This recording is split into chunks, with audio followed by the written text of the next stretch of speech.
Oke, shalom semuanya. Nah, mulai dari Pak Dr. Ferdinand yang udah nggak asing lagi nih.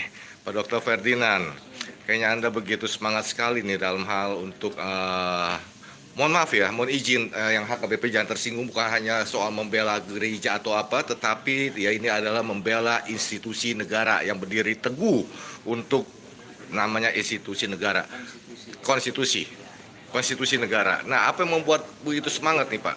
Iya, jadi kita ini bukan aksi front pembela Kristen atau front pembela HKBP ya. Ini kita berdiri atas konstitusi. Di mana konstitusi negara kita ini kan menjamin ya. Jangankan teman-teman HKBP ada ribuan anggota jemaat, satu orang aja dijamin oleh konstitusi kita supaya hak-haknya bisa dipenuhi oleh negara. Oleh karena itu, ya kenapa saya bersemangat? Karena saya kebetulan orang Manado.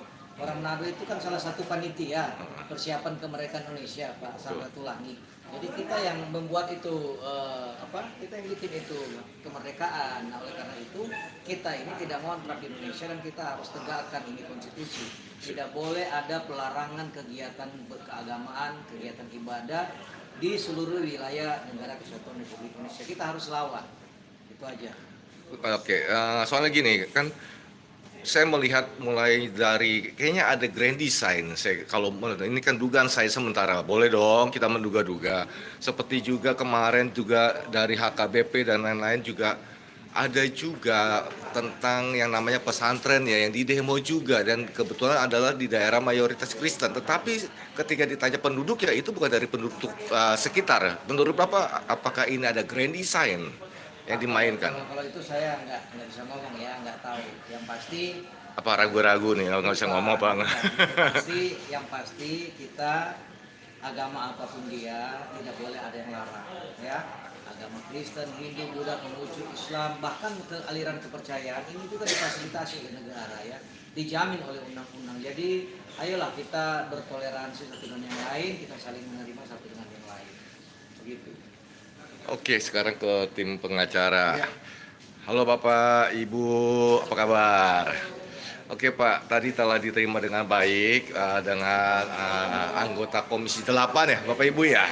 Fraksi PDIP. Fraksi PDIP diterima, dan juga apa sih yang kira-kira membuat timbul optimis atau pengharapan dari tim lawyer setelah bertemu dengan Komisi 8? Ya, terima kasih dengan apa yang telah disampaikan oleh para media.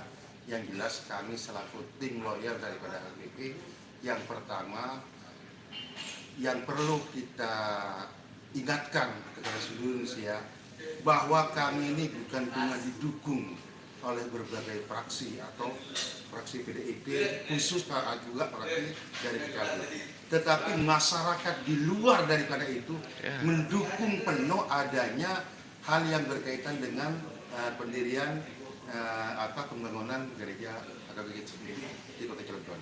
Yang kedua, bahwa dengan support yang dilakukan atau disampaikan oleh rekan-rekan yang ada di KBP, terutama dengan pihak lawyer yang sudah kita kirim surat kepada Kementerian Agama, Kementerian Dalam Negeri, Ombudsman, Mabes Polri dan lain sebagainya, bahwa kami sangat begitu diterima. Dan bahkan ini merupakan sebuah atensi bagaimana keanekaragaman dalam beragama wajib hukumnya untuk bersama-sama untuk adanya pembangunan itu.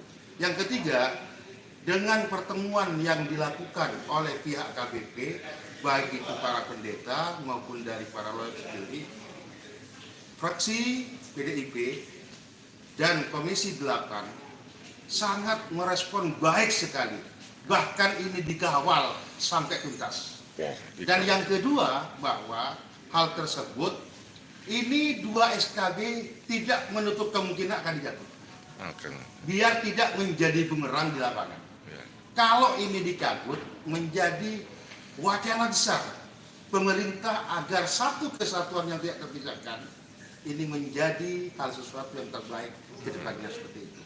Ingat, negara kita ini adalah negara hukum yang berlandaskan Pancasila, yang tolak ukurnya terletak di Undang-Undang Dasar 1945 di pasal 29 ayat 4.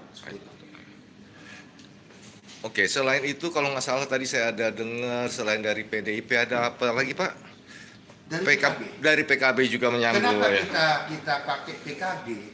Karena mayoritas di PKB tersebut banyak, katakanlah kita selaku juga orang Islam, banyak Islam di situ. Iya. Pengawalan di setiap fraksi Iya. yang masuk di wilayah ranah Komisi 8 itu sendiri menjadi satu acuan, konsep yang matang agar ini benar-benar dikaji secara mendalam dan benar-benar bahwa yang dikatakan pendirian pembangunan di seluruh Indonesia benar-benar leluasa untuk menggamak. Tidak ada konsep-konsep yang sekiranya ada sesuatu hal karena izinnya dari Pak Lurah lah tidak diberikan. Ini menjadi bumerang kita di lapangan. Ingat, kita ini negara hukum yang patuh terhadap aturan dan persoalan hukum sendiri. Ya, juga tadi saya juga mendengar tentang kinerja atau usaha-usaha yang dilakukan oleh Bapak Menteri Agama kita, yaitu Bapak Gus Yakut ya Pak ya, dengan mengawal sampai segitu luar biasa ya Pak, benar ya Bu ya Pak? Betul, betul, sangat betul sekali. Saya sangat berterima kasih sekali kepada Gus Yakut, walaupun konteksnya kan terkadang orang yang awam bersifat gini, itu orang Islam paling tidak mendukung. Gus Yakut sangat sangat leluasa sekali untuk bagaimana keanekaragaman antar agama ini benar-benar difasilitasi lebih baik. Oke. Seperti itu.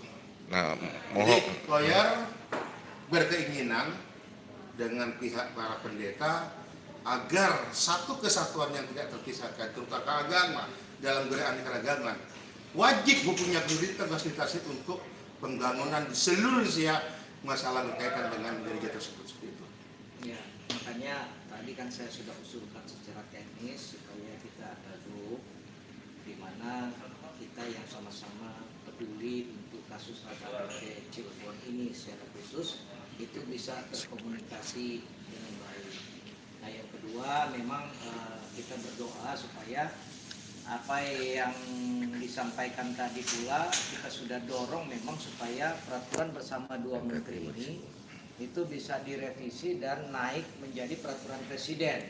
Dan kita sudah dengar tadi juga apa yang kita dorong supaya ini direvisi, dan kita sudah dengar sendiri tadi dari Komisi 8 dari fraksi PDIP sudah menyampaikan bahwa memang saat ini sedang digodok supaya peraturan bersama dua menteri ini supaya diketahui khususnya oleh teman-teman pendeta di seluruh Indonesia ya, bahkan semua tokoh agama yang ada di Indonesia, bahwa ini akan direvisi dan dinaikkan menjadi peraturan presiden. Kita tunggu saja supaya ini bisa terjadi dan bisa mengayomi seluruh umat beragama di Indonesia dalam melaksanakan kegiatan-kegiatan keagamaan. Oke, terakhir Bapak, siapa yang bisa mewakilkan apa kata-kata motivasi untuk masyarakat Cilegon khususnya HKBP, jangan pernah untuk menyerah dan jangan pernah lelah untuk mencintai Indonesia dan menjaga konstitusi serta Pancasila. Ibu, boleh motivasi. Motivasi saja Pak ya. Saya kepada masyarakat jemaat HKBP Cilegon tetap semangat, jangan pernah menyerah, tetap semangat untuk berjuang. Kami dari kuasa hukum dan rekan-rekan juga dari para pendeta maupun panitia gereja tetap berjuang untuk memperjuangkan rumah ibadah di Cilegon. Semangat untuk semua, kami saling mendoakan. Merdeka! Salam Pancasila. Oke, makasih Bapak Ibu. Terima kasih.